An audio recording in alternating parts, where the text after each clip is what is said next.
What's the word, YouTube fam? It's your host, Jay Wade. Welcome back to the channel. And you are now tuning into Wait a Minute TV. Now, wait a minute. This episode has been a handful, to say the least. Season 2, Episode 9, entitled Safeguard, has answered a lot of questions that we've been asking, but it also has left us with a lot of questions as well. I would like to say that this episode, in my opinion, has been the best episode of the season thus far. And I would like to give you all my breakdown of the episode, tell you my theories, and also tell you what I think is going to happen in the season finale, which is episode 10. So, without further ado, let's hop right into this breakdown. Episode 9 kicks off with Juliet, and we come to find out that those people that she was in a standoff with last episode have been living in that silo, and that they've been watching her since the moment she arrived. We find out that their names are Rick and Audrey. They want to kill Solo, and while he's outside, vulnerable, helping Juliet. So they go ahead and attempt to kill him, and they almost succeed, but they decide to leave him alive in order to attempt to get him to tell them the code to get into the vault. And they're wanting to get into this vault because they want to access more food, because they're running out of food. You see that they're in short supply. They got a couple of plants that are growing, but other than that, they don't really have too much food left. They also have a baby to feed, and they also have what is only known as an acquaintance, who's an extra mouth to feed as well, who lives with them as well. We see the events that lead up to when Juliet meets them, and all Juliet wants from them is to allow her to get in contact with Solo, speak with Solo, so she can get her suit back, so she can get the hell up out of there. But they refuse to let her speak with Solo. They make a deal with her. Rick makes a deal with her and says that, hey, if you can get Solo to reveal what the code is to the vault, we'll let you speak with him. That's because they want the food out of the vault, and if she can bring them the food, then she'll get what she wants. But she only has up until the time their baby starts crying to end up giving them the food, or they're going to kill Solo, right? So Juliet ends up going on this excursion to figure out how she can figure out a code to get into the vault. The third mouth that needs to be fed, and she's only referred to as Eater, she explains to Juliet why Audrey and Rick don't like her at all. They blame her for the death of their parents, and also just look at her as another mouth to feed. And pretty much she's just, a add-on, right? So as Juliet is looking for any clues or signs to what the code to the vault could be, she stumbles across a secondary suit. And now this is important because Solo never mentioned this suit before, and she hasn't even found out what the code is, but she's inevitably, with finding the suit, could just skedaddle off. She doesn't have to help out Solo. She doesn't have to help out this small clan that's been living in this silo. She could just essentially run off on the plug, right? And so Juliet tells Rick that she like to speak to Solo, and he refuses at first, and she's like, I don't need, food out of this vault. I could just leave. And that's when Eater tells Rick, like, hey, Solo is our only hope of getting in that vault. She ends up giving Rick his mother's bracelet, and that's what convinces Rick to allow Juliet to speak with Solo. From there, Juliet speaks with Solo. She's trying to convince him to give up the code. He refuses at first, but then she reveals to him that she understands he was the son of the former head of IT in that silo, and that he was only 12 when the rebellion happened. And that's when, Solo starts breaking down. He starts explaining that he was just trying to follow orders, and his dad told him to stay in the vault. And he ends up witnessing his dad be killed by what seemingly was the sheriff of that silo. And that guilt stayed with Solo throughout his remainder of time in the silo. And that's when Juliet explains to him that Solo's father told him to stay in the vault, not to protect the silo, but to protect him. So essentially, he just wanted Solo to stay protected at all times. That is when Juliet continues to explain that just as Solo's father was trying to protect him, Audrey and Rick are trying to protect their child, make sure that their child survives. And that's what inevitably convinces Solo to allow them to go into the vault. And from there, that's when Solo takes them to the vault, lets them in, and as we see in the vault, it looks almost identical to the one in Juliet's original silo. And it's got a few things that are different, few things that kind of makes it Solo's vault, that you can see, papers he's had hung up around, things he's built over the years. After they were led into the vault, Juliet is preparing. She gets her suit back from Solo. She's preparing to leave, and she asks Solo, like, why didn't you tell me about the secondary suit? And he then apologizes to her about not letting her know, and he just needed her help to, save his silo. And that's when he asked her, like, why didn't you turn your back on me? You could have left once you found that other suit. And then that's when it just falls silent. And you can see that Solo understands that Juliet really essentially cares for him. So that was the arc of Juliet's story in this episode. Now I would like to move to Lucas. And Lucas, in my opinion, has just literally stepped up to the plate, so to speak. Lucas lets Bernard know that he's figured out that they're not the chosen ones, and that, as a matter of fact, there are about 50 silos that the founders have built.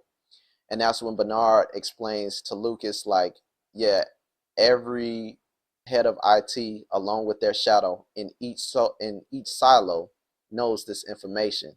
This isn't anything necessarily new. That's not what Quinn would be trying to convey in a hidden message. So he tells Lucas to continue his search. Lucas finds out through the code, that he needs to find the tunnel at the bottom of the silo to get confirmation. Lucas visits his mother to tell her to hide the copy of Quinn's The Pact book. She initially refuses, and then that's when he goes on to tell her that he's been cowarding all his life. He was a coward when Juliet needed help from him the most, and he's done cowarding. And that is what convinces her to hide the copy of Quinn's book. Lucas finally starts to use his authority in a more beneficial way. He finesses his way through judicial and down into the lower levels. Then he meets with the rebels, who initially don't want him to go deeper, but then he runs into Shirley, who he tells Shirley, hey, I need your help, and that I think Juliet is still alive. She agrees to help him, She takes him down to the down deep, and she's like, hey, I don't think you're going to find what you're looking for because it's nothing but water at the bottom of the silo. And he tells her, I don't think it's as deep as we thought it was. And so that's when he tests his theory. He literally goes down to the bottom of the silo, finds out that the water is shallow enough to stand in, and he finds the tunnel, right? As soon as he finds the tunnel, it just lights up, right? And he's greeted by this voice that seemingly sounds just like the AI that we heard in the previous episode. And he tells this voice, hey, Quinn sent him.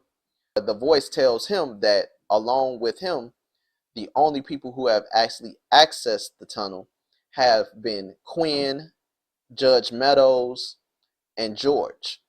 He then goes on to tell him that he's going to task him with an important task, and that if Lucas tells anybody that he's spoken to him, that he's going to initiate what is only referred to as the safeguard.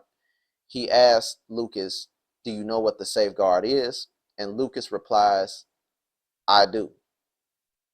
And so from there, we kind of get a cliffhanger on that. And I have some theories on who he was speaking to or what he was speaking to. But we'll go back to that in a minute. So from there, get to Bernard. Bernard is ear hustling on Walker. He's still spying on Walker when Knox comes in and tells her that they have a plan. Bernard is keeping a tight leash on her, and he has, pretty much trying to make sure that she stays in her room and continues to feed him information. Walker is distraught over this, and she's not handling it well. Bernard tells all the deputies that Sheriff Billings is to be stripped of his badge immediately and detained because he is helping the rebellion. Knox visits Walker again and tells her that he knows who the real snitch is and blames it on Teddy's mom, but he gives her this look indicating that he really knows it's her and that he can't punish Teddy's mom because he understands that Teddy's mom was trying to just protect Teddy. But we see that he's indicating that he knows it was Walker and that Walker was trying to protect her wife. But he doesn't explicitly say this because he understands that she still has eyes on her and that she is being used as a quote-unquote snitch. Meanwhile, Sheriff Billings' wife wants to know why the relics are illegal in the silo, and she believes that they deserve to know what the secrets are that are being held. I have to commend Sheriff Billings in this episode because he has finally decided to take some initiative and grow some effing balls. He decides he wants to join the rebellion because he wants his unanswered questions answered, and he's willing to stop at nothing to do so, and he was motivated by Juliet. Shirley is reluctant to allow him to help, but Knox thinks that there is a way that he can help, and that's by getting in contact with Sim's wife, because Sim's wife is the only one who's shown that she wants to help them out, who's considered to be on the other side. So Sheriff Billings and Sims finally decide to meet up. That's when Sims says that Billings has crossed the line. Billings is like, I didn't cross the line moved. Billings lets him know that he really has no choice but to trust him because he needs help from Sims' wife. And so that's when Sheriff Billings ends up giving Sims a copy of the relic, and he tells Sims like, I hope that once you see this, you understand what our cause is, and I hope you decide to stand with us. And so that's when we cut to Sims and his wife talking, and she explains to Sims like, hey, we're going to have to pick a side. I believe that it's essentially going to have to be the rebellion. And if it is the rebellion and they win, that you could be the leader of the silo.